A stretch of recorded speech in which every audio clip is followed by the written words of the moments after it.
pemuda yang antusias dan sangat bersemangat. Saya kenal baik dua orang ini, jadi sangat luar biasa juga apa yang telah mereka kerjakan. Neas ini seorang pemuda Papua bertalenta sekaligus founder dari Yayasan Hanowene, yaitu yayasan yang memiliki fokus pada pendidikan dan penguatan literasi di beberapa kampung di pedalaman Papua. Saya selalu bergetar gitu ketika setiap melihat pergerakan Neas ini yang naik turun gitu kan ke pedalaman gitu yang sangat luar biasa gitu, yang tidak mudah ya areanya gitu, dan mendirikan perpustakaan dan distribusi buku ke kampung-kampung. Jadi ini sangat luar biasa Neas kembali ke kampung halamannya dan melakukan hal yang sungguh sangat membantu anak-anak di sana gitu. Nah, kali ini di TB Talk ini kita akan melihat bagaimana kisah dan cerita pengalaman mereka berdua yang sekaligus membawa mereka memiliki semangat dalam memperhatikan anak-anak dalam medan pelayanan, karya-karyanya dengan mengangkat kita hari ini dengan mengangkat tema peduli anak, peduli masa depan. Karena anak itu adalah bagian dari masa depan kita. Kita akan tahu bagaimana pentingnya anak dan perannya yang perlu diambil oleh orang tua. Bagaimana anak mendapatkan perhatian dan cinta dari orang tua serta hak-hak yang harus didapatkan oleh anak. Bagaimana anak hari ini hidup dan tumbuh, di sanalah masa depan anak akan dirangkai dan ditemukan. Karena seperti seorang seniman, anak punya caranya sendiri untuk bisa melahirkan karya baru di luar ekspektasi orang dewasa. Nah, kami kali ini talks kita akan modelnya talk show tanya jawab. Jadi saya akan memberikan pertanyaan kepada yang pertama yang sharing adalah Teh Nenden. Kemudian setelah selesai nanti saya akan memberikan pertanyaan yang sama kepada Neas. Oke. Apakah host ingin apakah kita akan segera mulai ataukah ada lagu yang ingin diputarkan sebelum kita mendengar dari sharingnya Teh Nenden dan Neas?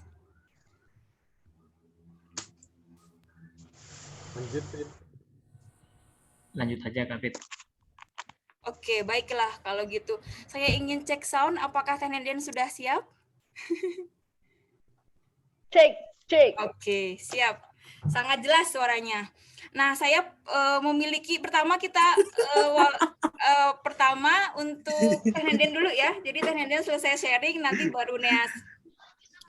Nah, yang pertama saya ingin ngobrolin tentang apa sih masalah terbesar anak hari ini Teh, dan bagaimana nih keluar dari masalah-masalah tersebut.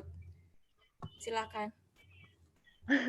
Masalah anak-anak hari ini, masalahnya banyak karena sekolah itu mahal. Kalau sekolahnya gratis nggak maksimal, apalagi di Papua. Jangankan untuk sekolah, buat punya buku aja susah. Makanya ada Hanowene bersama Neas dan teman-teman gitu. Kalau saya ingin melihat sudut pandang, boleh ini suara saya menggema, Bapak Huda di mute dulu, karena kita satu rumah. Saya lebih tertarik ngebahas tentang bagaimana orang-orang dewasa sekarang, meskipun tubuh mereka adalah orang dewasa, tetapi ternyata banyak sekali di antara kita yang jiwanya masih anak-anak. Nah, itu justru jadi masalah yang besar. Karena di orang dewasa, tetapi sikap dan jiwanya itu anak-anak. Nah, ini yang kemudian melahirkan banyak masalah di lingkungan masyarakat. Contohnya, orang-orang dewasa yang punya jiwa anak-anak ini sekarang menjadi ustadz, menjadi pemuka agama, menjadi guru, menjadi pejabat pemerintah, menjadi leaders, menjadi orang tua. Nah, ini yang kemudian akan menimbulkan banyak sekali masalah. Karena orang dewasa yang anak-anak ini kemudian harus mengasuh anak-anak. Bagaimana bisa maksimal kalau anak-anak mengasuh anak-anak gitu? Karena anak-anak ini kan sifatnya mereka ingin diakui, ingin divalidasi, ingin egosentriknya itu sangat besar, ingin semua keinginannya dipenuhi. Nah, ini kemudian menarik untuk kita bahas sebetulnya orang-orang dewasa yang kekanak-kanakan ini kemudian tidak bisa memberikan model yang baik kepada anak-anak sekarang. Nah, anak-anak sekarang ini yang tidak punya model baik daripada orang dewasa, yang kemudian juga akan melahirkan masalah, sehingga masalahnya akan seperti lingkaran setan, nggak akan pernah selesai gitu.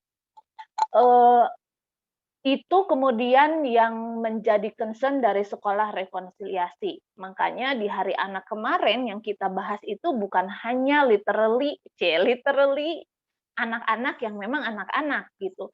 Anak-anak sekarangnya aja yang literally mereka anak-anak, masalahnya udah banyak gitu. Bagaimana mereka itu sudah terpenuhi belum haknya? Hak untuk mendapatkan pendidikan, haknya mendapatkan kasih sayang dari orang tuanya, gitu. Dan riset membuktikan bahwa 65% anak-anak di dunia itu tidak diinginkan oleh orang tuanya. Karena orang tuanya itu adalah orang dewasa yang kekanak-kanakan. Balik lagi ke sana gitu. Jadi sekarang di sekolah rekonsiliasi sebetulnya ingin fokus kepada bagaimana orang-orang dewasa ini bisa betul-betul jadi orang dewasa secara fisik, secara mental, dan secara spiritual gitu. Oleh karena itu, jika orang-orang dewasa ini bisa betul-betul menjadi orang dewasa yang penuh cinta, maka mereka akan menjadi model untuk anak-anaknya langsung, anak-anak di sekitarnya, dan bagaimana juga orang-orang dewasa ini bisa peduli kepada anak-anak gitu. Jadi yang kami masalahnya itu mungkin teman-teman agak sedikit bingung dengan apa yang saya sampaikan. Jadi saya akan memberikan contoh. Kenapa bansos COVID itu sampai dikorupsi? Kalau bukan orang dewasa yang kekanak-kanakan, siapa lagi? Karena orang dewasa yang mampu melakukan tindak kejahatan atau mengambil hak yang bukan haknya, itulah adalah orang dewasa yang anak-anak. Karena pada hakikatnya, anak-anak itu selalu merasa paling berhak atas apapun yang ada di dunia. Nah, orang dewasa yang seperti ini tuh karena mereka juga tidak memikirkan egois, kalau dari nilai-nilai IOC udah pasti selfish, udah pasti nggak jujur gitu loh. Nah, ini yang salah satu contoh. Atau berikutnya adalah kalau kita mau lihat kenapa sekarang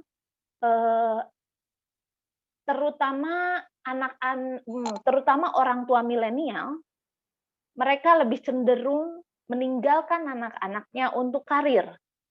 Karena lebih mudah cari babysitter daripada dia sendiri yang mengasuh anaknya.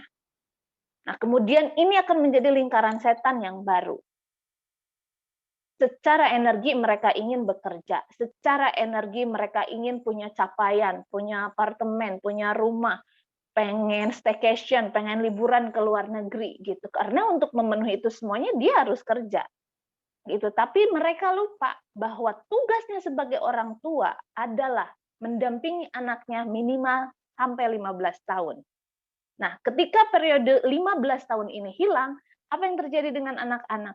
Anak-anak ini merasa tidak terpenuhi haknya. Dan ini akan creating many problem in the future. Gitu kali Pit dari saya. Oke, terima kasih Teh. Jadi kalau bisa saya ambil kesimpulannya ketika melihat masalah terbesar anak itu bukan hanya masalah anak, ternyata di situ sangat banyak komponennya, terutama orang tua dan orang-orang dewasa yang di sekitar itu. Sehingga anak ini tidak memiliki model yang cukup untuk menjadi bagaimana nanti sehingga dia menjadi anak yang dewasa, orang yang dewasa itu tadi. Ini sangat luar biasa ya, ternyata sirkulasinya tidak hanya bisa dilihat secara sempit, tapi sangat banyak komponen yang mempengaruhi hal itu. Nah, kemudian untuk selanjutnya, nah ini masuk ke peran keluarga. Bagaimana ini seharusnya ya? Peran keluarga khususnya orang tua.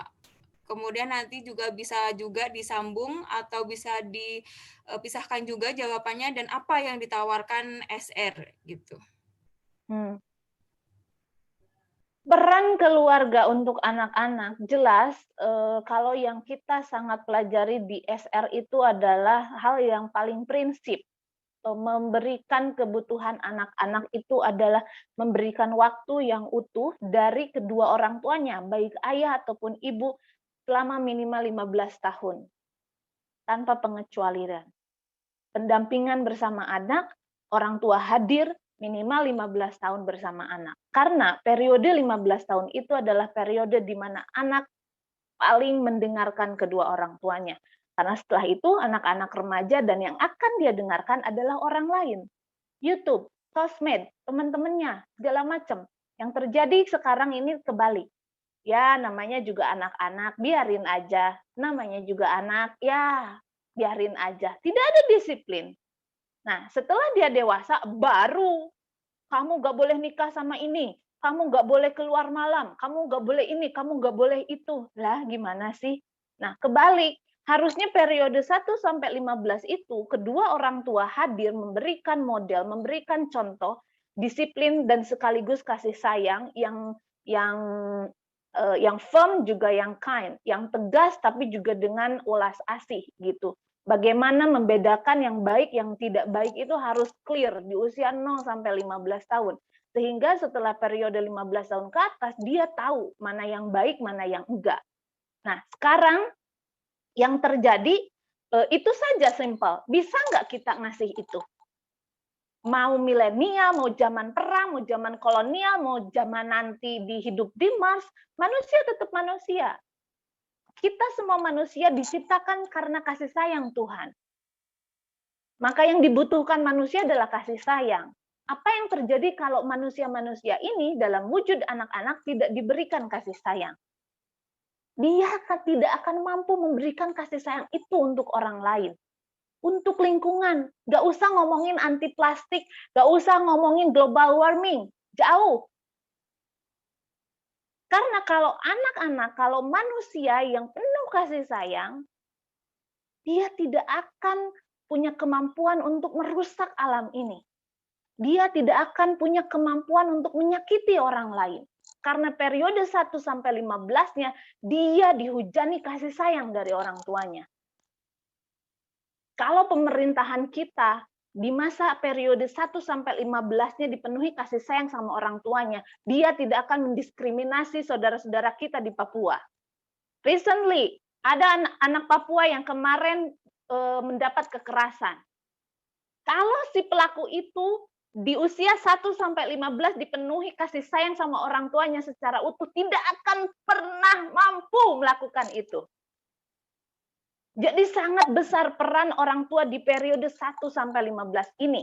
Kenapa semuanya sekarang semakin chaos?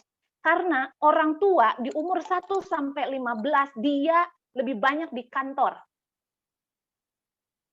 Mereka lebih banyak sibuk untuk scrolling Traveloka, scrolling Shopee, ya kan? Scrolling rambut ombre gue bagaimana, scrolling skincare bagaimana. Anaknya ya sama pembantu. Lah, rata-rata pengasuh itu kan pendidikannya di bawah S1. Lalu bagaimana pengasuh ini bisa tahu harus menjadi pengasuh yang fungsional? Nah, jadi kita kerja, nuntut yang ngasuh ini untuk memenuhi semua kebutuhan anak ini. Kan nggak masuk akal. Kita gaji gede, ya kan? Merasa bahwa dengan uang bisa selesai. Bisa bayar babysitter, bisa kasih susu yang paling mahal. Karena kalau ASI rempong, gitu kan. Quality time bisa gampang, tinggal liburan. Ya enggak gitu. Anak-anak ini perlu kehadiran orang tuanya dalam suka dan duka. Maka yang kita rekomendasikan adalah semua orang tua sekarang kita tidak bisa membicarakan orang tua, misalkan ibu saya, orang tua yang sudah di usia 60 tahun. Mereka tidak akan berubah. Tapi yang bisa kita rubah adalah sekarang, teman-teman milenial, bagaimana punya kesadaran bahwa penting sekali kita menjadi orang tua yang penuh kasih sayang untuk anak-anaknya. Cari pekerjaan yang memang bisa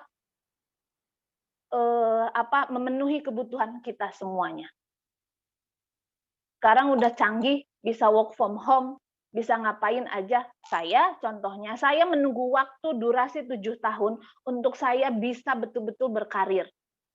Karena selama 7 tahun itu, saya dedikasikan hidup saya untuk anak saya. Setelah 7 tahun, anak saya masuk SD, dia punya teman sendiri. Dia sudah bisa mandiri, sekolah online. Dan dari situ saya bisa melihat anak saya begitu sangat percaya diri dan percaya kepada dirinya bahwa saya dicintai. Jadi kalau mau nanya peran keluarga apa, itu aja dulu, bisa enggak?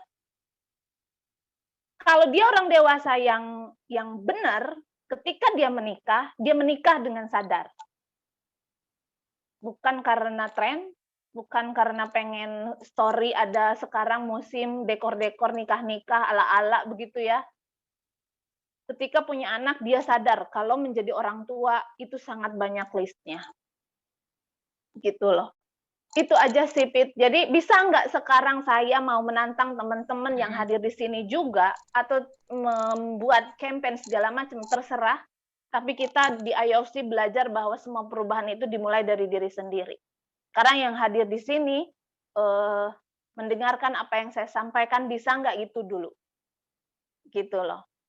Karena setelah itu banyak sekali kalau kita bicarakan. Makanya sekolah rekonsiliasi hadir. Kalau selama ini bicara, udah nggak ada sekolahnya untuk menjadi orang tua, ada. Di mana? Di SR.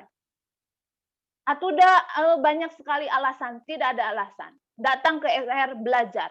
Pulihkan luka batin kamu, maafkan orang tua kamu, jadilah orang dewasa yang penuh cinta. Maka perubahan akan terjadi. Thank you. Oke, thank you Teh. Yang saya sangat garis bawahi adalah kesadaran ya. Jadi bagaimana kita sangat sadar dengan peran dan fungsi saya saat ini gitu.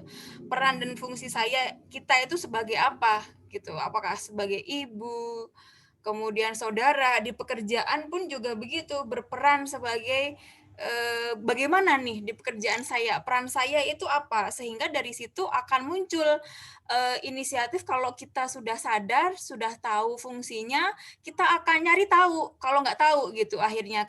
Makanya contohnya ketika di sekolah rekonsiliasi, kalau ada orang yang bilang nggak ada jadi orang tua itu sekolahnya, ternyata sekarang ada gitu. Sekarang apapun kayaknya ada ya gitu, apalagi sekarang serba online gitu.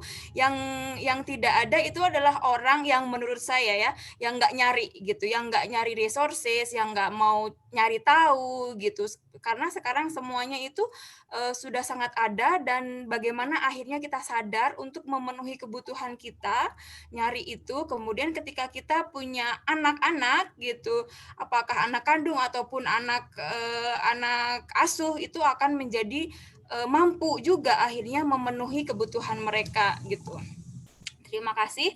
Mungkin kita bisa sambil sharing ya di sini. Jadi mumpung temanya ini, dan teman-teman ketika ada insight atau pertanyaan atau opini, silahkan untuk ngomong, boleh di unmute, kemudian silahkan untuk berbicara. Atau kalau ada yang lebih nyaman di chat, silahkan juga untuk di chat. Silahkan teman-teman.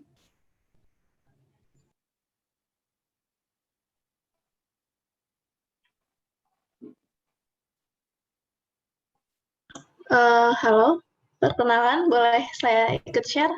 Ya, silahkan Kak Desi. Iya, perkenalan saya Desi, saya dari Bioetika Kedokteran UGM. Saya mau sharing terkait, saya belum menikah, tapi saya mau sharing terkait mungkin parenting, saya melihat keluarga, kemudian kakak-kakak saya gitu ya, bagaimana mereka mendidik dan mengasuh pola asuh anaknya gitu ya.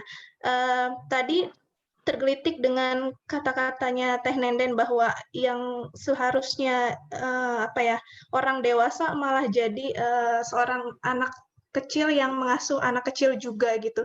Itu juga yang saya lihat di keluarga saya, di mana pola asuh orang tua saya kemudian turun kepada anaknya yang pertama, sehingga pola asuh itu memiliki jenis yang sama gitu Teh. Kemudian saya melihat kakak saya yang kedua, dia merasa bahwa oh pola asuh yang seperti itu jenis parenting yang zaman ayah dan ibu kita zaman dulu itu jangan dipakai lagi saat ini gitu kalau kata kakakku yang kedua gitu ya.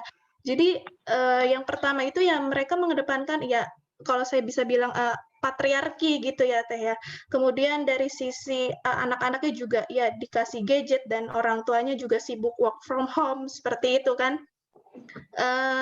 Dan ya itu tadi scrolling Shopee yang saya lihat gitu dan anaknya udah dikasih gadget kemudian sekolah juga online ya sama baru TK padahal baru TK dan baru masuk ke SD gitu sedangkan kakak saya yang satu lagi dia literally resign dari dari pekerjaannya yang sudah belasan tahun dengan gaji sudah 2 digit dia lebih mementingkan anaknya gitu kan dia lebih mementingkan pola asuh kepada anaknya dia mendampingi dia rela resign demi dari kecil gitu karena dia melihat bahwa anaknya yang pertama di daycare kemudian anaknya yang kedua dia asuh dari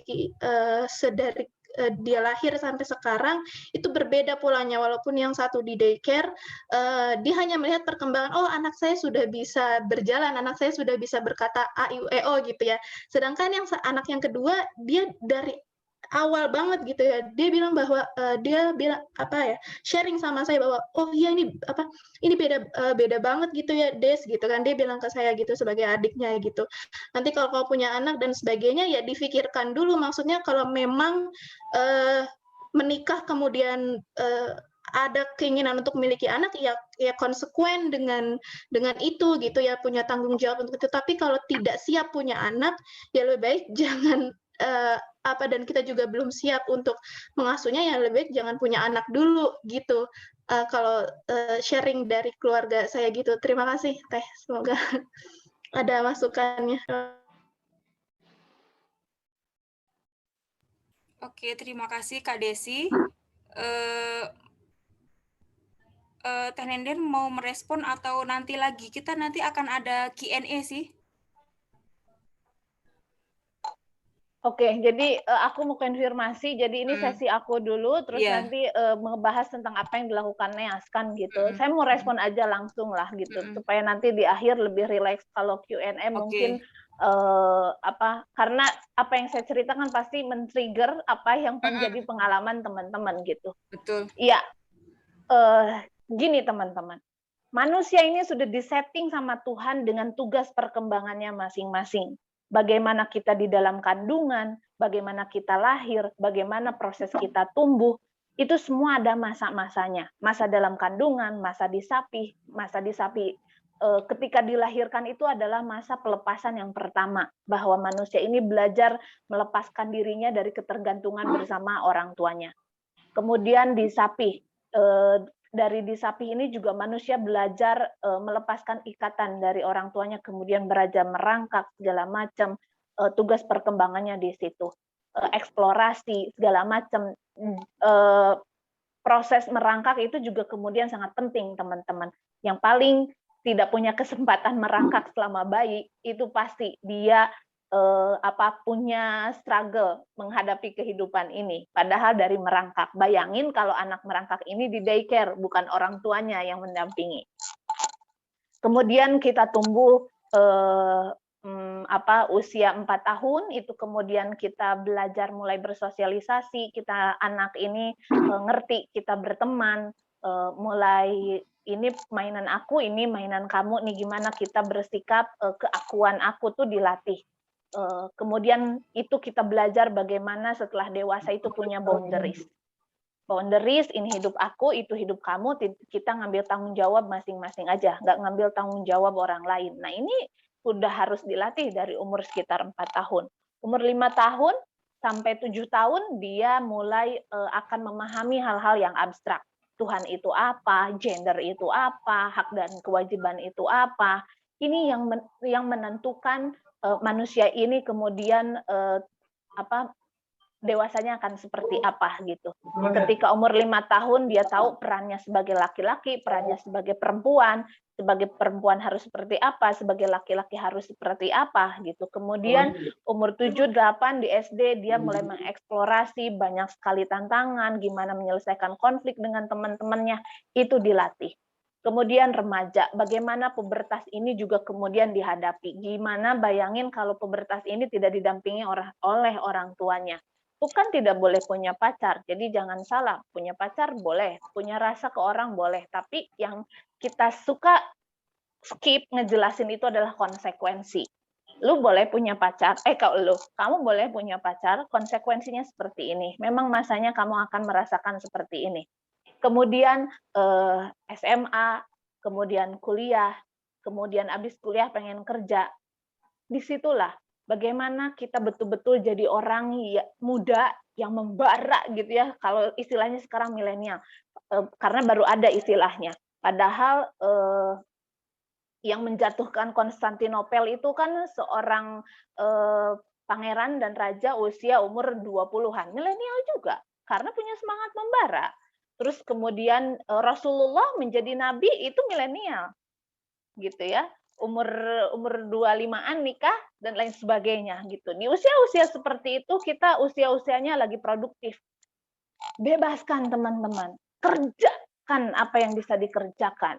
Mau kerja di mana, hajar. Gitu. Kalau saya pengen explore Indonesia, hajar. Pengen keluar negeri, hajar sama IOC. Kerja di lapangan, menyegatin truk-truk yang tidak disiplin, saya lakukan. Gitu ya. Kemudian ke Papua kemana ya, Neas? Hajar gitu. Tetapi ketika kita memutuskan, akan ada di satu titik bahwa kita ternyata butuh partner. Itu tugas perkembangan yang berbeda. Akhirnya kita menikah. Setelah menikah, apalagi nih tugas perkembangan selanjutnya? Punya anak. Setelah punya anak, disitulah kita tugas jadi orang tua. Bukan sebagai anak muda yang kemana-mana. Nah, ada banyak sekali. Jangan heran anak-anak muda yang takut jadi orang dewasa. Mereka kerja terus. Nggak mau berpasangan, takut. Nggak mau nikah, apalagi punya anak. Ada yang pengennya sekolah melulu. Itu menghindari untuk jadi dewasa, karena untuk berpasangan butuh komitmen. Kalau sampai titik ini kita merasa punya ketakutan untuk berpasangan, berarti dia nggak mau jadi orang dewasa, tidak siap. Tadi betul, kalau nggak siap nikah jangan dulu. Maka kata John Bradshaw di modul sekolah pasangan di SR, dikatakan bahwa dia tidak merekomendasikan anak-anak muda menikah di bawah umur 30 tahun. Kemudian habis gitu memikirkan gimana nih punya anak. Direncanakan. Siap nggak konsekuensinya? Akan bagaimana jadi orang tua itu? Nah, kalau udah siap, kita akan ada di titik di masa bahwa saya tidak butuh lagi bekerja begadang segala macam untuk cari duit. Ini peran saya dengan sadar sebagai orang tua. You quit your job, it's okay. Ada bapaknya.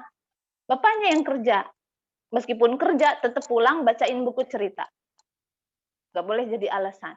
Itu idealnya. Tetapi yang saya lakukan, yang saya alami, saya bisa melakukan itu, teman-teman. Sampai hari ini. Gitu. Kalau masalah disfungsi, tadi kata siapa namanya yang nanya, sorry saya lupa namanya, memang yang diwariskan oleh keluarga kita bukan hanya harta, tapi juga luka batin, parenting yang toksik itu juga diwariskan. Jangan harap setelah ikut les parenting, kelas parenting, baca buku parenting, ikutan webinar ini itu, terus kemudian pola asuh kita berubah. Enggak, jangan harap.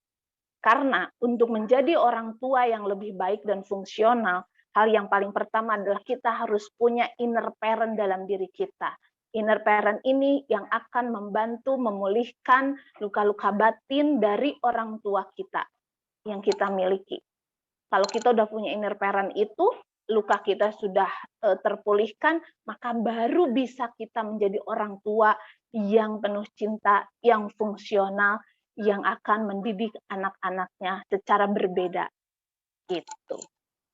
Thank you for sharing. Kita bisa lanjutkan nanti diskusi, atau kalau mau tahu lebih lanjut bisa follow Instagram Sekolah Rekonsiliasi, atau bahkan ikut kelasnya. Wow, luar biasa. Ini sangat langsung memberikan tawaran solusi ya Teh ya. Kalau kita tadi membaca masalah-masalah semuanya, ternyata kita punya solusinya loh. Kita bisa mendapatkan itu di diri kita. Tadi kalau Teh Nenden bilang inner parent, kita itu bisa mendapatkan inner parent itu yang akhirnya kita menurunkan ke anak kita itu sudah bukan lagi luka tadi gitu ya. Thank you, terima kasih. Kemudian saya ingin mengajak teman-teman semuanya untuk pause sejenak selama 2 menit, kita pikirkan, kita resapkan input atau apapun yang kita dengar hari ini, atau apapun yang masuk ke pikiran teman-teman, kemudian silahkan ditulis, nanti ketika kita ada waktu untuk Q&A dan sharing, nanti teman-teman boleh untuk men-sharingkan apa yang teman-teman pikirkan. Baik, kita pause selama 2 menit, kita mulai.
Oke, 2 menit sudah berlalu. Selamat datang kembali teman-teman. Nah, sebelum melangkah selanjutnya ke teman kita Neas, kita ingin melihat dulu video trust building yang sudah dilakukan oleh teman-teman trust building untuk telah melaksanakan programnya di Papua. Silahkan Mas Huda untuk memutarkan videonya.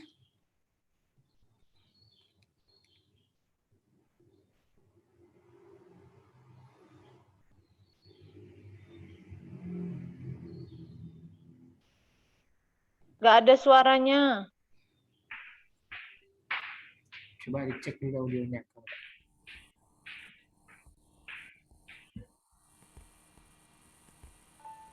Ada sekarang? Hal yang paling saya sukai di camp ini Ada. saya setelah mengikuti camp ini banyak teman, banyak pengalaman, banyak ilmu. Hal yang paling saya sukai di sini yaitu saya mendapatkan pengalaman-pengalaman yang baru, banyak banget pengalaman yang saya dapatkan, teman-teman yang baru, tempat yang baru.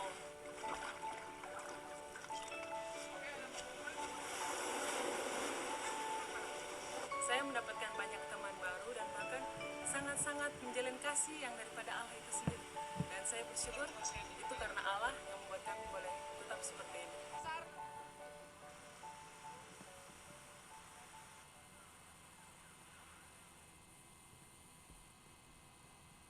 Menurut saya camp ini antara Muslim dan Advent penting karena dua komunitas yang berbeda Kecil ini ya suaranya, Mas.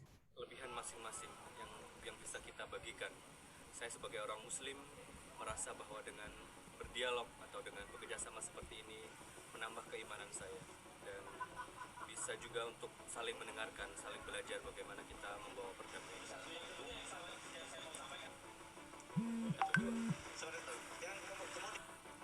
Menurut saya camp seperti ini penting buat kita sebagai anak bangsa karena masa depan Indonesia ada di tangan anak-anak muda Indonesia dan ini adalah untuk anak-anak muda supaya mereka punya pemahaman yang terbuka dan menjadi agen perubahan dan perdamaian.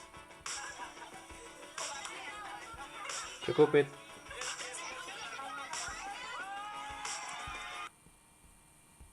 Oke, terima kasih. Itu tadi sekilas program yang telah kita lakukan, Trust Building Team lakukan di Papua. Nah, untuk teman-teman yang ingin mengetahui lebih detail update-update apa aja yang sedang kita lakukan, bisa juga follow IG Trust Building Program, kemudian IG IOFC Indonesia, kemudian Sekolah Rekonsiliasi, dan juga Instagram Hanowene.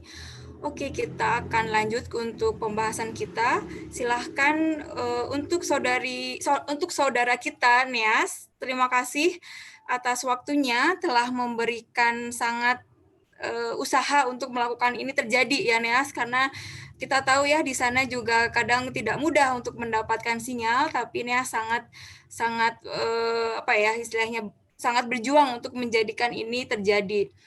Nah, seperti yang sudah saya katakan tadi sebelumnya, bahwa Neas ini adalah seorang pemuda yang sangat semangat dan bertalenta dan seorang founder dari Yayasan Hanowene yang memiliki fokus pada pendidikan dan penguatan literasi di beberapa kampung-kampung di pedalaman Papua dengan mendirikan perpustakaan-perpustakaan dan distribusi buku ke kampung-kampung. Nah, silahkan untuk Kak Neas untuk sharing bagaimana pengalamannya. Kemudian menurut Kak Neas, apa sih sebenarnya masalah anak sekarang dan apa yang telah Kak Neas dan juga perannya Kak Neas dan teman-teman Hanowene dan apa yang bisa diberikan oleh Hanowene atas perjalanan ini gitu. Silahkan Kak Neas.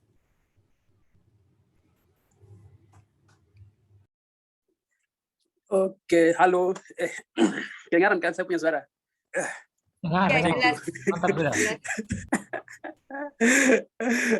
Siap, Bung Ahmad. Salam kenal. Sudah kenal ya. Semua yang saudara sini semua salam kenal.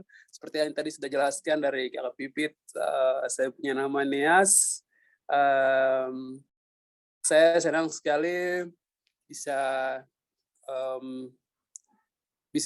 ada di sini bersama-sama dengan teman-teman di sini untuk bisa berbagi pengalaman, cerita tentang apa yang saya kerjakan.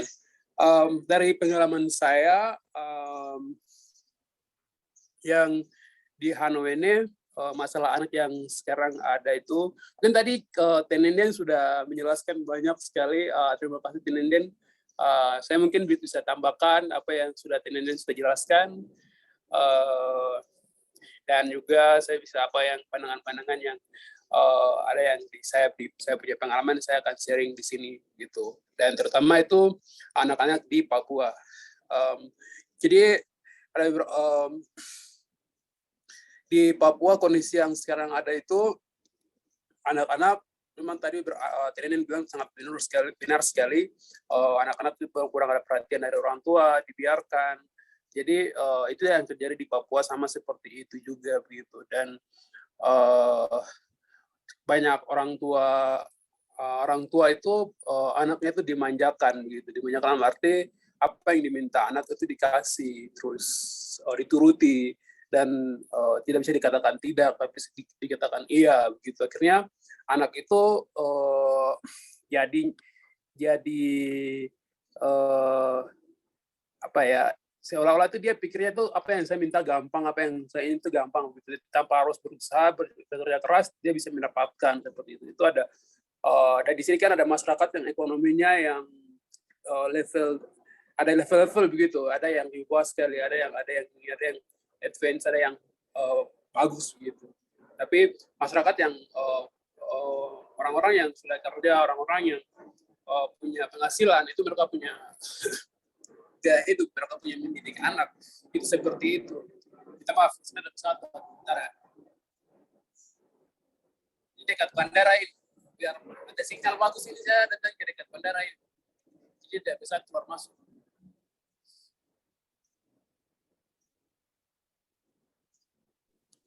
Lanjut, Neas.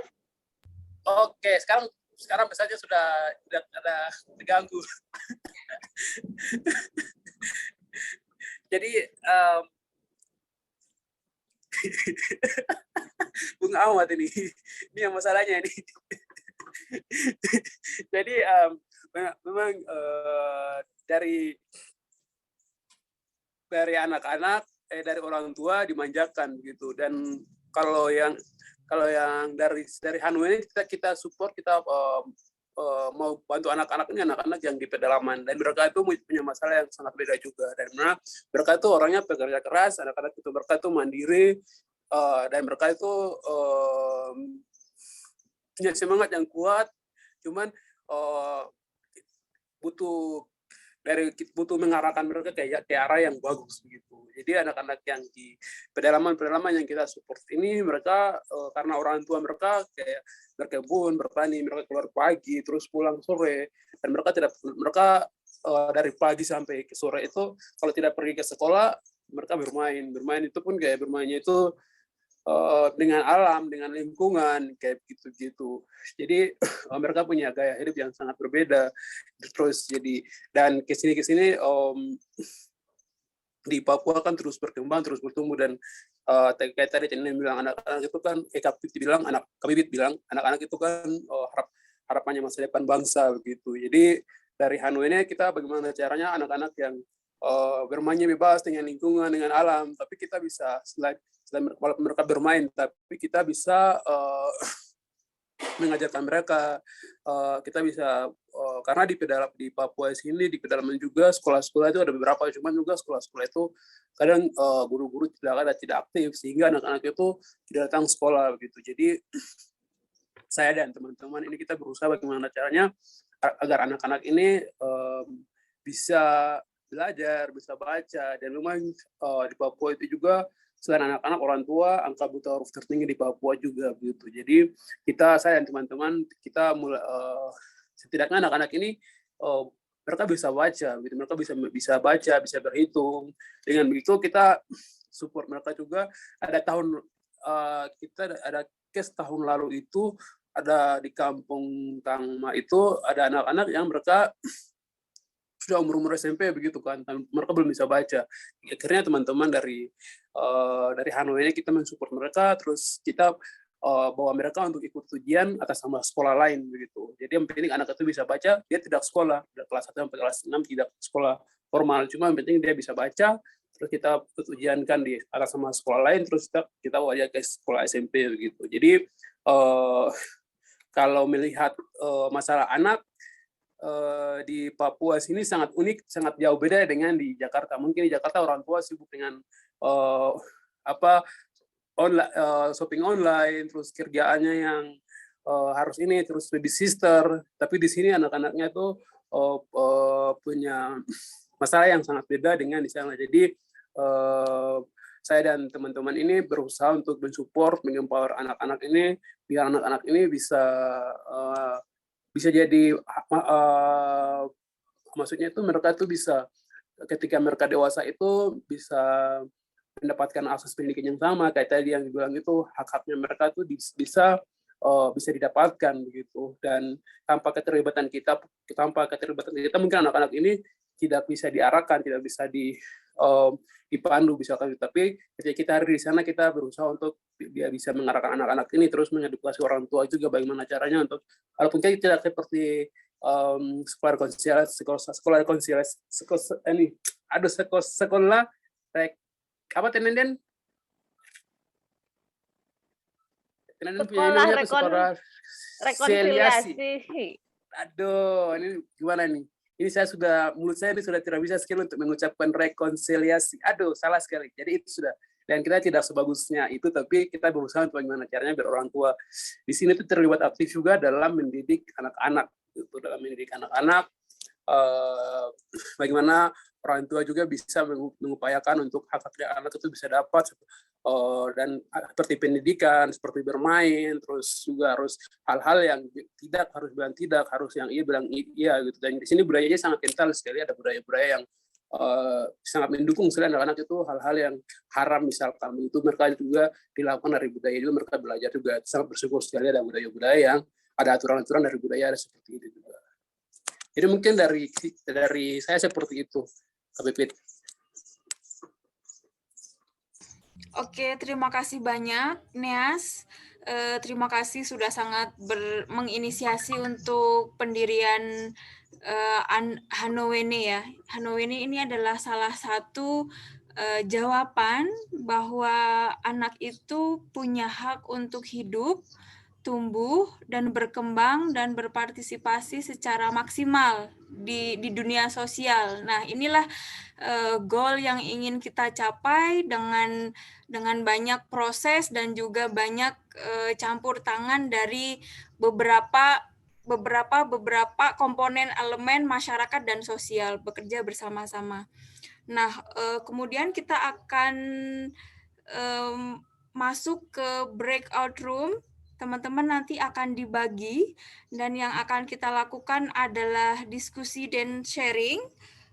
Saya bisa memberikan pertanyaan trigger untuk teman-teman, insight atau hal yang ingin nanti diskusikan ya di dalam breakout room itu adalah insight atau pelajaran apa atau apa highlight teman-teman dari apa yang teman-teman temukan dari kedua pembicara kali ini dan di selama sesi ini, dan mengapa hal itu penting bagi teman-teman gitu. Kalau teman-teman punya aksi atau sesuatu apa yang ingin dilakukan, boleh juga sharing di dalam breakout room itu.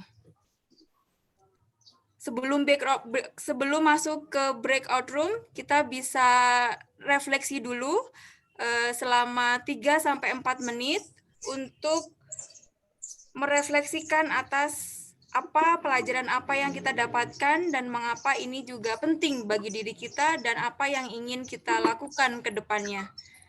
Terima kasih.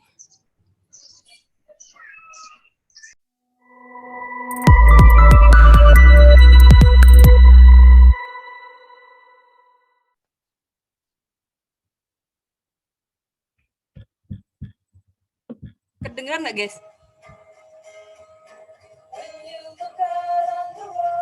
Sudah. Coba naikin dikit volumenya.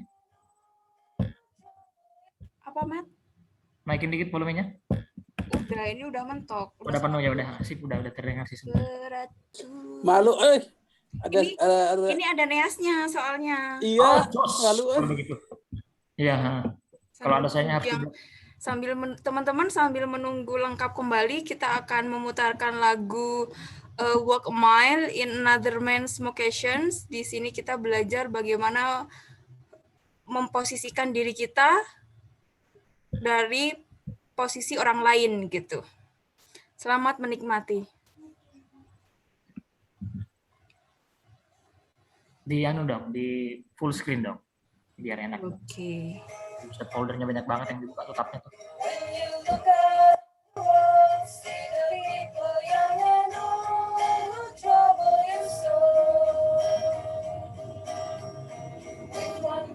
Lagi mereka semua gabung.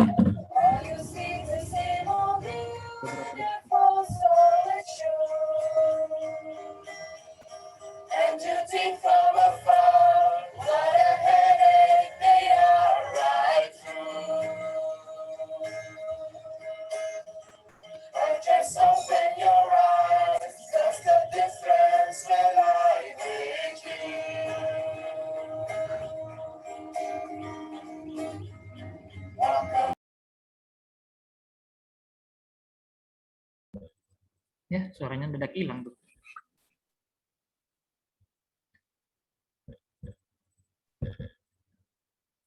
Ya, beberapa detik lagi. Nggak Itu kedengaran. internetnya itu. Nggak kedengaran suaranya, Kak Pit? Internetnya Kak Pit lagi lemot. Iya. Oke, teman-teman sudah kembali semua tuh. Kalau minimal udah ya, udah lewat. Oke, selamat datang kembali teman-teman semuanya. Semoga masih on ya semangatnya.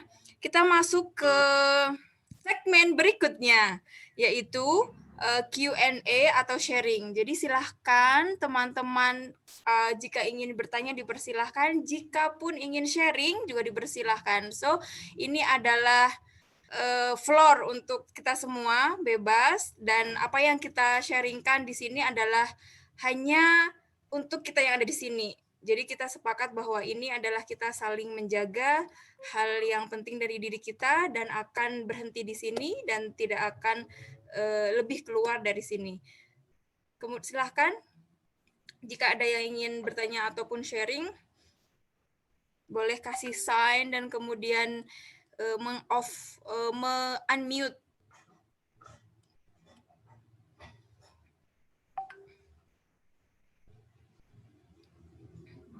Mungkin aku, Kak.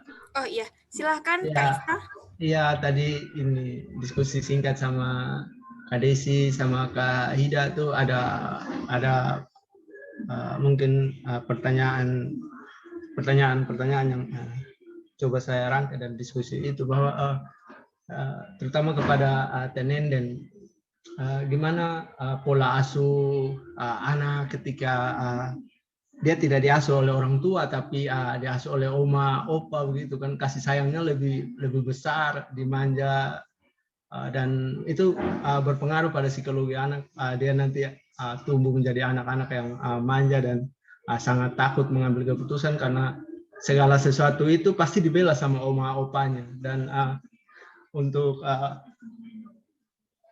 orang tua mungkin agak berbeda ya, atau gimana, Tenen? Dan itu yang tadi sempat didiskusikan oleh Kak Hida sama Kak Desi. Terima kasih, Mbak Nenden. Oke, mungkin ditampung dulu, Pit. Takutnya jawabannya bisa jadi berhubungan. Oke, siap. Terima kasih Kak Isa. Kita akan list dulu. Kemudian apakah ada lagi? Boleh berupa pertanyaan ataupun juga sharing, dipersilahkan.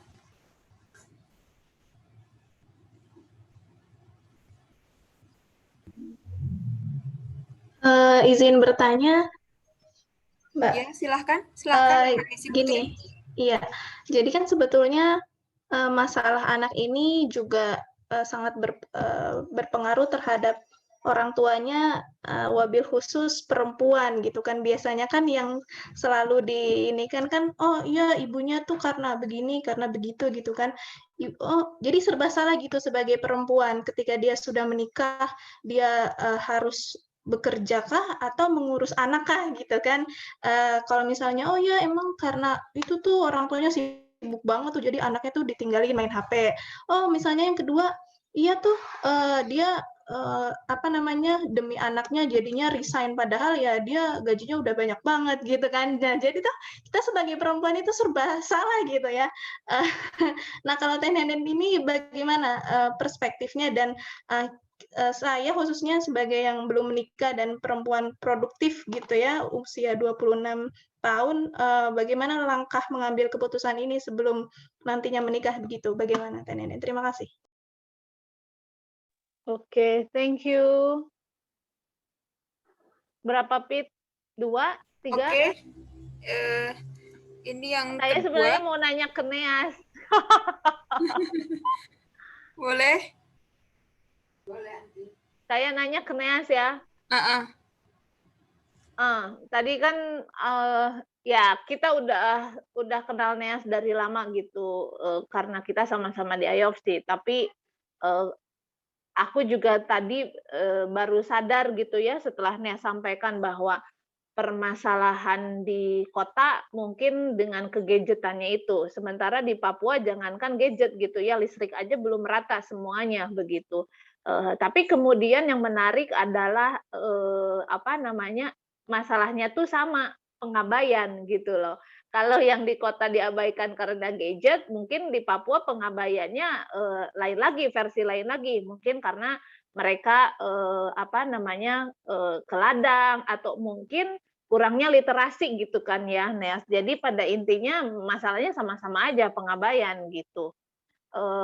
Cuma apa yang kemudian menjadi legacy atau sesuatu yang paling menarik dari anak-anak Papua yang itu tidak dimiliki oleh anak-anak selain Papua, terutama anak-anak Jawa gitulah ya, Neas gitu. Saya pengen tahu apa sesuatu gitu legacy dari kultur orang Papua ini gitu yang kemudian jadi istimewa yang nggak dipunya oleh anak-anak di luar Papua, terutama Jawa. Itu aja sih aku pengen nanya ke Neas gitu. Karena salah satu yang aku belajar dari orang Papua itu kan sebelum aku ke Papua dan tahu Neas gitu, orang Papua serem gitu, ini bakal teriak-teriak gitu. Ternyata pas ke Papua, ya Allah semuanya lemah lembut ini teh, gitu kan. Ternyata dengan medan geografis yang menantang juga mereka lebih lemah lembut dari orang Garut merenanya, Neas gitu. Neas juga pernah ke Garut gitu. Aku pengen tahu sih itu keistimewaan anak-anak Papua yang tidak dimiliki oleh kita yang terekspos oleh teknologi, oleh coffee shop, oleh Starbucks gitu.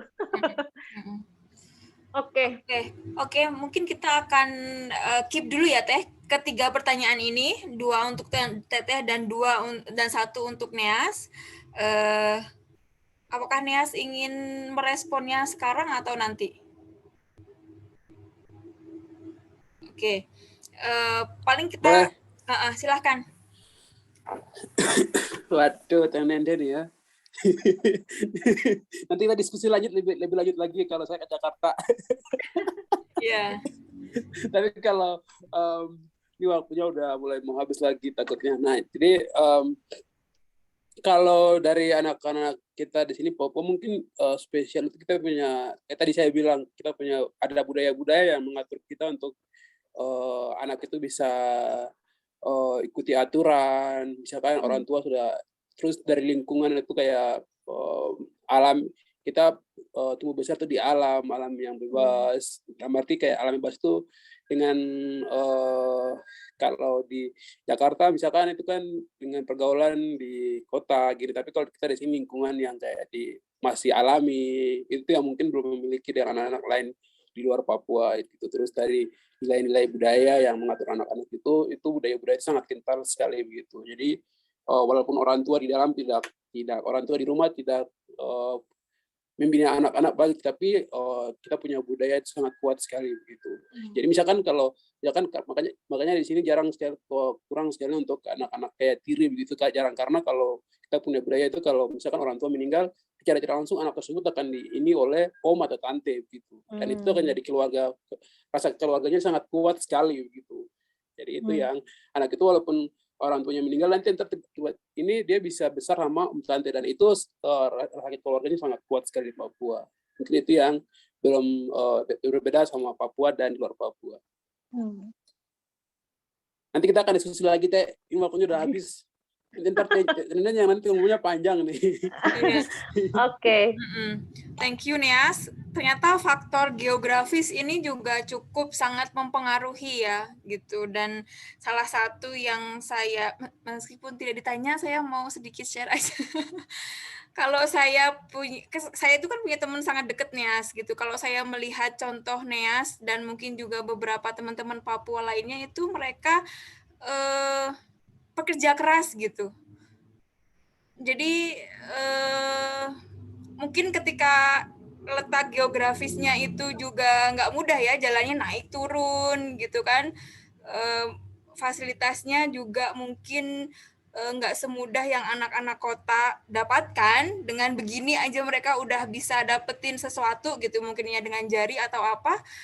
Nah, kelebihannya salah satu yang saya lihat dari teman saya terdekat Neas ini dan beberapa teman Papua lainnya adalah pekerja keras. Jadi semangat juangnya itu luar biasa gitu. Itu untuk mendapatkan pendidikan yang tinggi gitu. Neas itu salah satu yang dapat beasiswa ke Tandri Abeng dengan beasiswa full ke Jakarta. Itu menurut saya luar biasa itu bersaingnya dengan pencari beasiswa-beasiswa yang lain gitu. Jadi semangat untuk majunya itu sangat luar biasa. Oke, terima kasih Neas. Kemudian saya kembali lagi ke Teh Nenden. Tadi ada 2 pertanyaan. Satu dari Kang Isa, itu adalah intinya kalau saya bisa ringkas adalah gimana kalau keadaan anak ini diasuh bukan oleh orang tua, misalkan oma opa yang biasanya kita sangat take note kalau diasuh sama nenek kakek atau orang lain itu lebih disayang, lebih dimanja. Nah, itu bagaimana? Thank you. Silahkan Teh. Yang kedua tadi apa? Langsung aja sekalian. Yang kedua itu adalah perempuan yang produktif. Terus ada juga kesan kok kayaknya perempuan doang nih yang kalau ada apa-apa kok anaknya, kok mamanya kerja sih, mamanya ini sih, mamanya itu gitu. Itu yang saya dapat gitu. Oke, thank you pertanyaannya. Pertama, yang namanya nenek kakek, ya tugasnya jadi nenek kakek. Mereka already udah jadi orang tua untuk anaknya dengan segala perjuangannya. Ngebesarin manusia itu nggak gampang. Oke, dari bikinnya, dari hamilnya, menyusuinya, ngasih makannya, ngedidiknya, segala macam itu udah repot. Gitu. Nah, sekarang kalau kita alihkan pengasuhan utama anak kita kepada orang tua kita, atau anak ini diasuh oleh nenek kakeknya, ya jelas disfungsi, dan yang namanya disfungsi akan menyebabkan masalah banyak. Tadi juga udah di-mention, jadi manja segala macam, dan bukan hanya sekedar manja gitu. Yang paling berbahaya adalah anak ini akan kehilangan kontak, kehilangan koneksinya dengan kedua orang tuanya. Anak-anak yang kehilangan kontak dan koneksi dengan kedua orang tuanya artinya dia tidak terhubung dengan alam semesta. Dia tidak terhubung dengan Tuhannya. Dia tidak terhubung dengan kehidupan ini. Ya bayangin, lost aja anaknya gitu. Makanya banyak sekali anak-anak dewasa yang galau, yang nggak jelas mau ngapain, nggak jelas purpose hidupnya aja juga kagak tahu gitu ya. Mau kerja ini serba bingung aja hidupnya itu. Jodoh bingung, kerjaan bingung, mau apa-apa bingung. Lalu terus ngapain? Ya karena dia tidak ada kontak dengan dirinya, dengan hidupnya, dengan orang tuanya. Gitu loh. Jadi fungsi dari nenek kakek ini adalah mereka kalau punya cucu untuk rekreasi. Gitu. Jadi ya pasti kalau ada cucu ya cuma main-mainnya aja gitu. Dan bayangin kalau orang tua kita yang sudah tua ini, yang sudah energinya habis ngurusin kita, harus ngurusin anak kita. Apa bukan itu penyiksaan gitu loh. Itu dari sisi sistem keluarga. Dari sisi lainnya adalah kita sebagai orang tua yang mampu menitipkan anak-anaknya kepada orang tua adalah orang tua yang anak-anak yang tidak mampu mengambil keputusan untuk menjadi orang dewasa yang mengambil tanggung jawabnya sebagai orang tua. Sederhananya, dia tidak mampu jadi orang tua dan melemparkan tanggung jawab menjadi orang tua ini kepada orang tuanya. Gitu loh. Dan terus gimana dong? Lalalala. Nah, sebetulnya ini berhubungan dengan pertanyaan berikutnya. Jadi perempuan kok bingung? Enggak usah bingung. Kalau mau berkarir, berkarir aja. Kalau mau jadi ibu rumah tangga aja. Enggak ada kebingungan. Mau sesar atau mau normal, tinggal dipilih. Apa yang menurut kamu nyaman, boleh.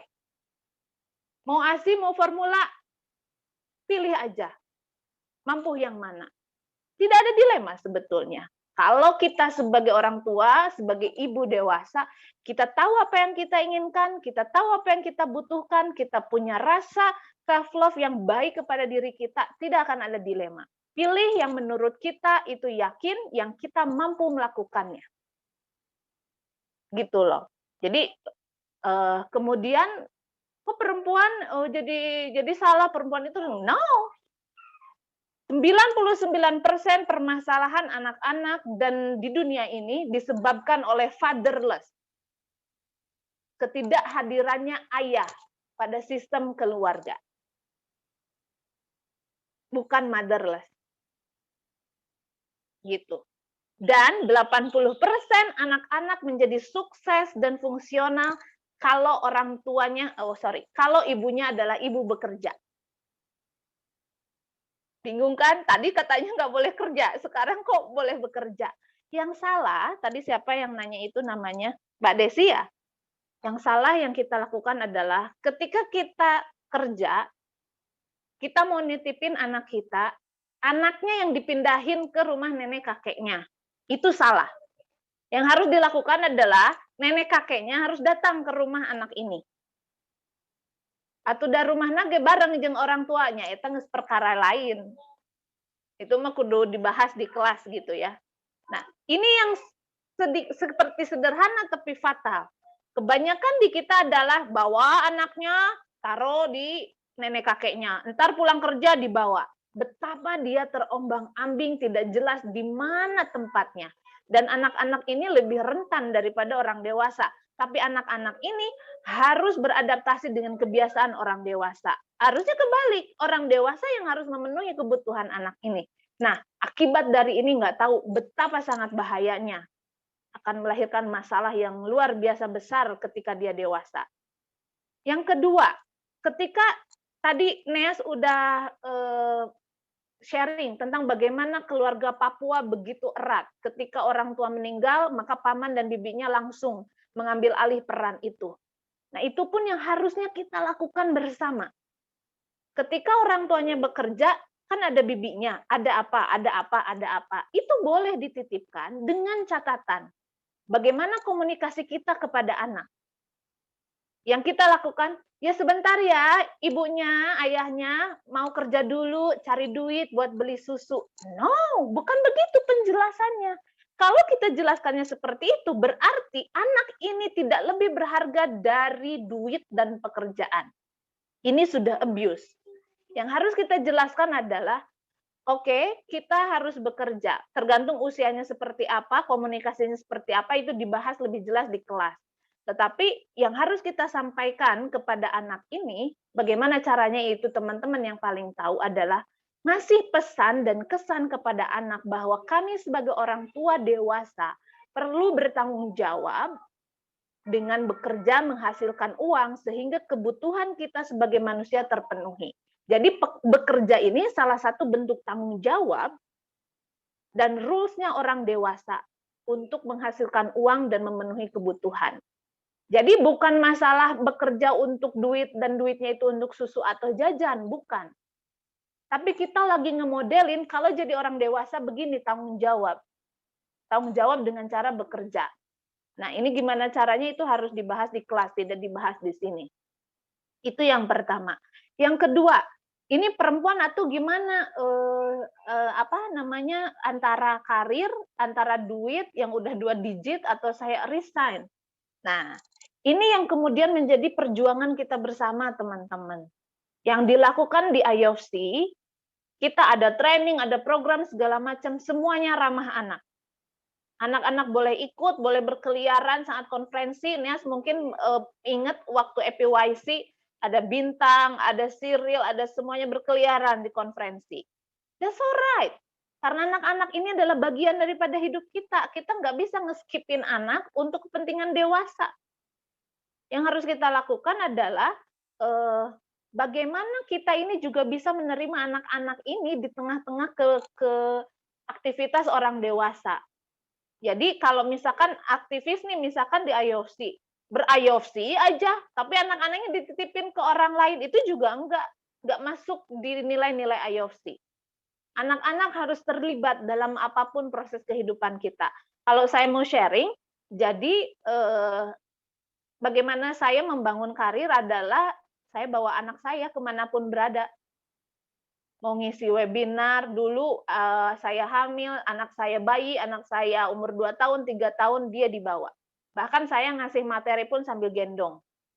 bahkan suami saya ada juga dia ngasih materi juga sambil gendong anaknya. Kalau nggak percaya lihat sosial media saya. Kenapa ini bisa terjadi? Itu tergantung dari kitanya. Kalau yang saya alami, karena saya punya prinsip itu, saya tahu bahwa 15 tahun pertama itu harus bersama anak-anaknya, maka itu yang saya lakukan. Contohnya, pekerjaan.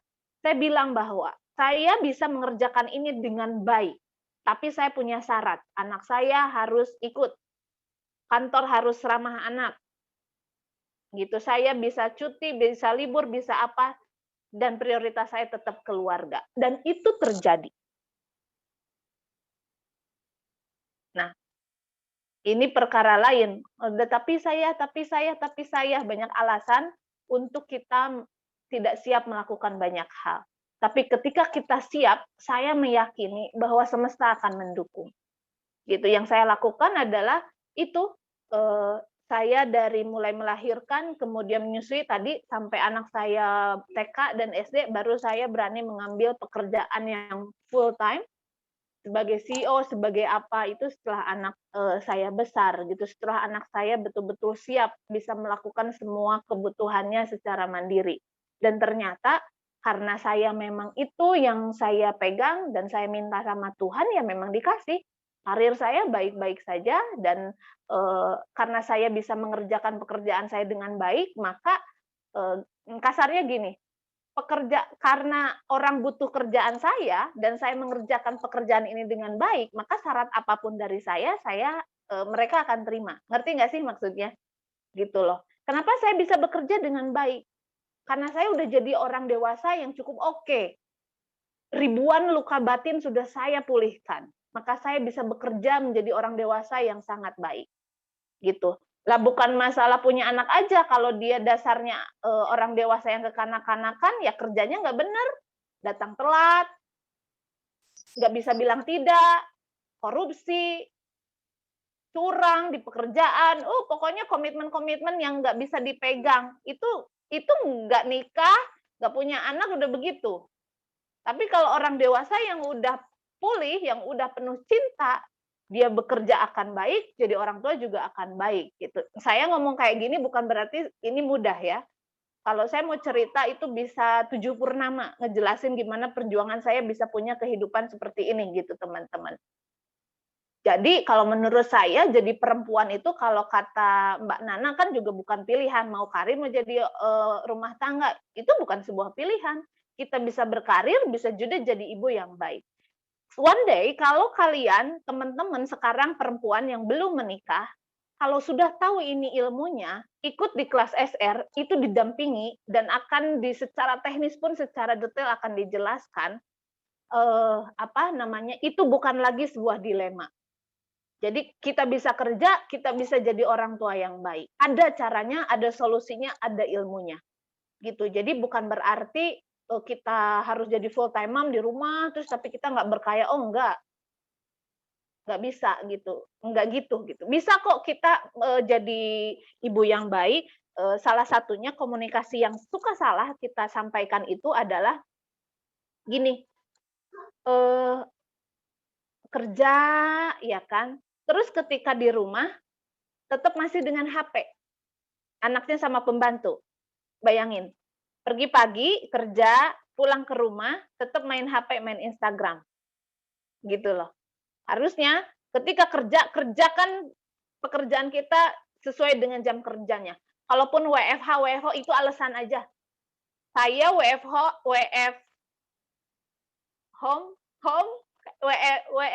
itu udah sebelum pandemi di kantor saya itu udah work from home.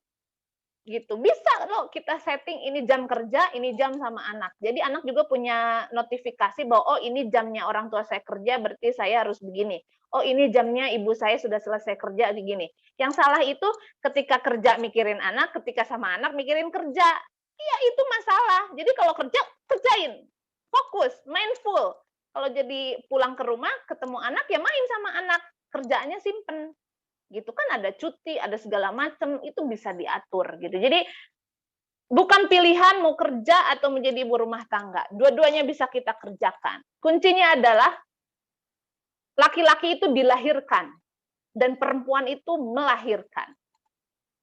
Jadi kalau banyak sekali laki-laki yang tidak tahan menjadi duda dan akan segera menikah kembali, beda lagi. Banyak sekali perempuan yang tahan menjadi janda sampai akhir hayatnya.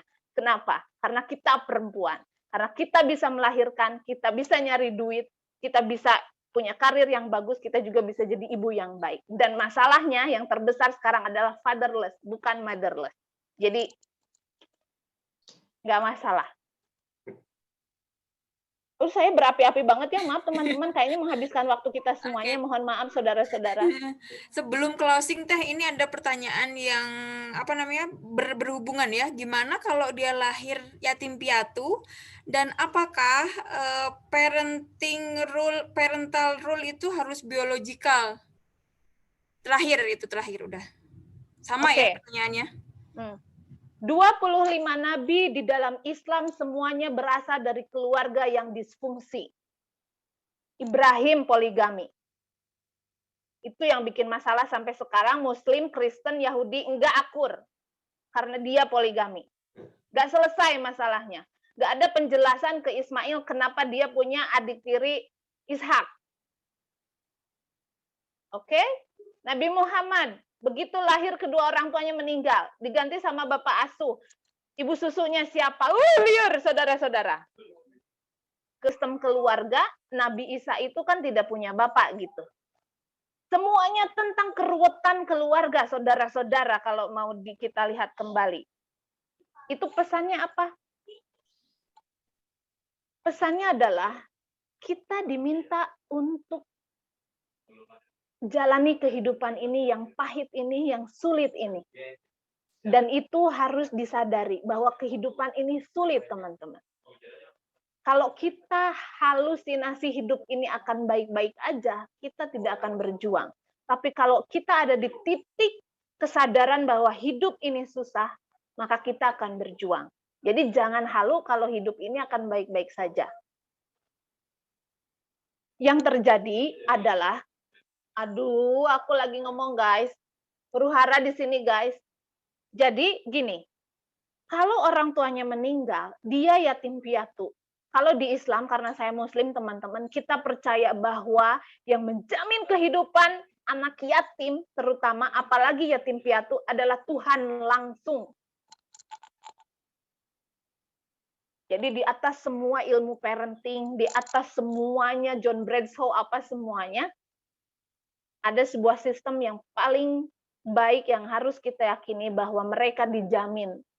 Bukan oleh kitabisa.com, bukan oleh undang-undang, bullshit itu, tapi dijamin oleh Tuhan yang menciptakannya.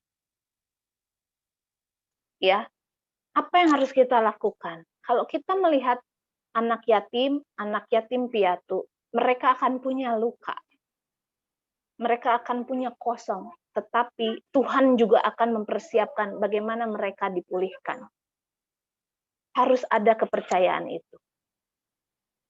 Ya, karena selain luka batin yang itu membuat kita menjadi manusia yang sangat disfungsi, tapi juga ada luka-luka yang baik yang Tuhan langsung berikan, yang itu membuat kita tumbuh. Salah satu luka baik yang Tuhan kasih itu adalah kehilangan. Kehilangan orang tua, kehilangan ini, kehilangan itu. Gitu. Jadi kalau kehilangan orang tua, meninggal, yatim piatu, itu mah kehilangan luka yang langsung dikasih Tuhan dengan pesan bahwa kita akan dijamin kehidupannya oleh Tuhan. Beda sama kalau lukanya itu dibikin sama manusia.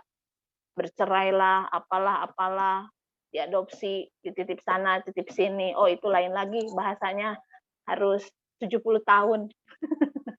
Gitu. Jadi kalau yang yatim pasti akan ada menyimpan luka secara tersendiri, tapi kita harus yakin bahwa Tuhan akan menjamin kehidupannya.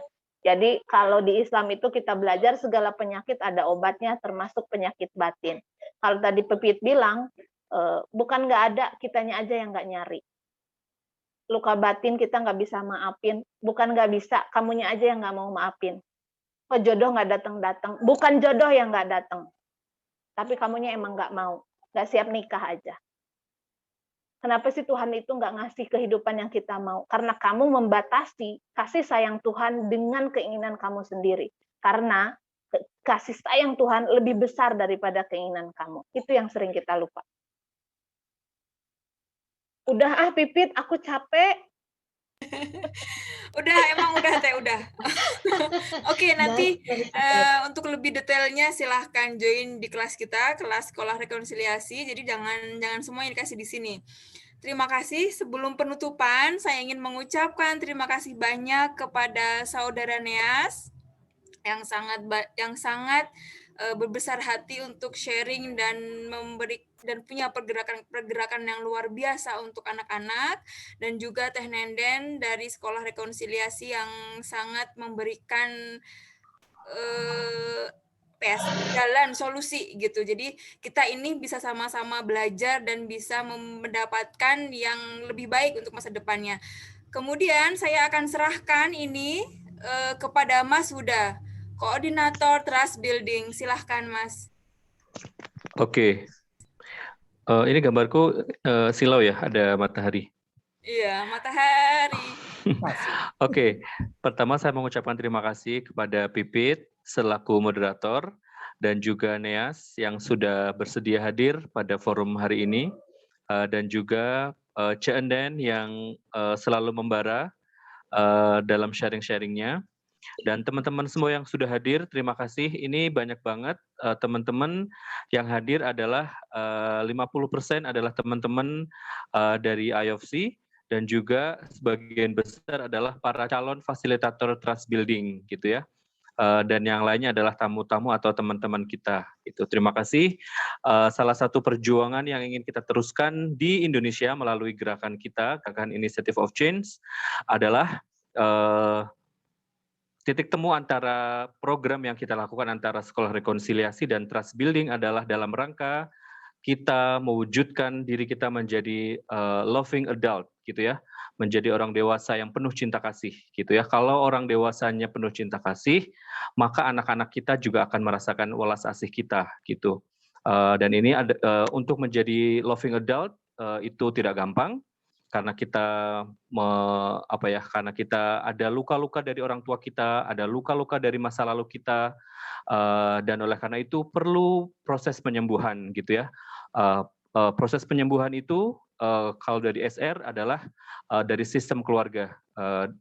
Secara garis besar, penyembuhan itu tanggung jawab kita yang sudah dewasa ini dan dikasih kesempatan untuk tetap hidup, kita manfaatkan untuk penyembuhan supaya luka batin itu tidak kita teruskan kepada generasi berikutnya gitu ya. Kalau di trust building tujuannya adalah dalam rangka memfasilitasi ruang-ruang untuk tumbuh, ruang-ruang untuk berdialog gitu ya. Kalau ada orang dewasa yang kita lihat masih suka berantem, masih suka dialog tapi pakai kekerasan, pakai lempar-lempar kursi, lempar-lempar meja, berarti tujuan kita belum tercapai itu. Loving adult-nya belum ada nih gitu. Jadi kita tidak akan bisa berdialog atas keragaman ini sebelum kita jadi loving adult gitu. Jadi ini saling berkaitan antara programnya SR dengan trust building. Kita sama-sama titik temunya adalah kita perlu healing dari luka-luka kita sehingga kita bisa menapaki hari ini dengan penuh cinta kasih dan dengan penuh harapan gitu. Saya ucapkan terima kasih dan saya mau iklan dulu satu lagi. Kelihatan nggak? Gimana? Oh nih. Hari ini udah jadi banget nih, tools kita. Ini adalah board game kartu.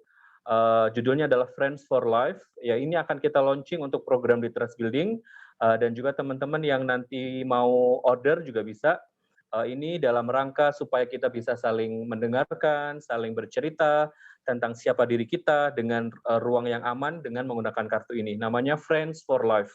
Jadi kita hidup supaya rame, supaya rileks, supaya kita punya teman, supaya kita bisa tumbuh, kita perlu teman gitu. Jadi kita sebutnya Friends for Life.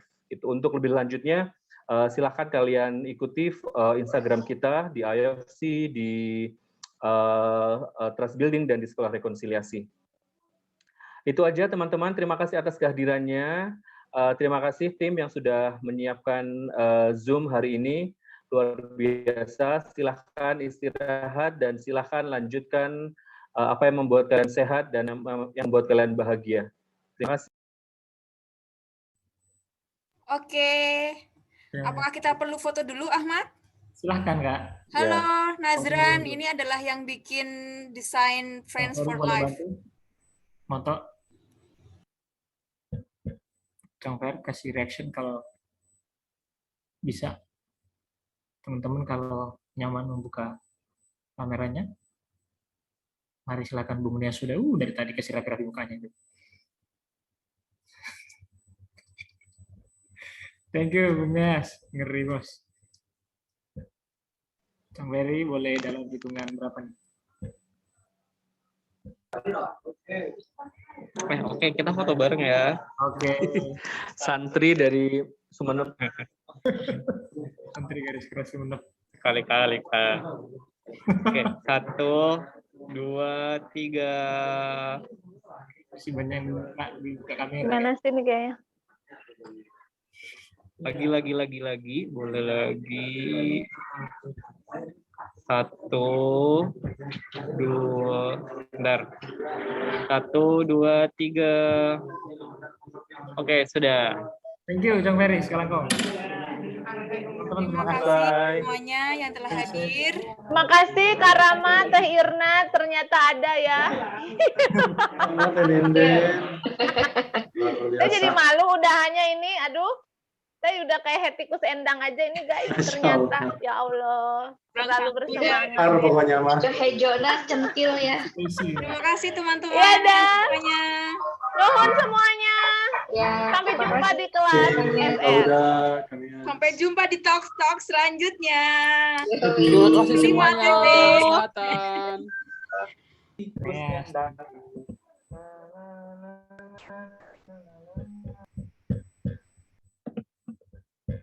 Kang Ferry boleh tolong dimatiin recordernya?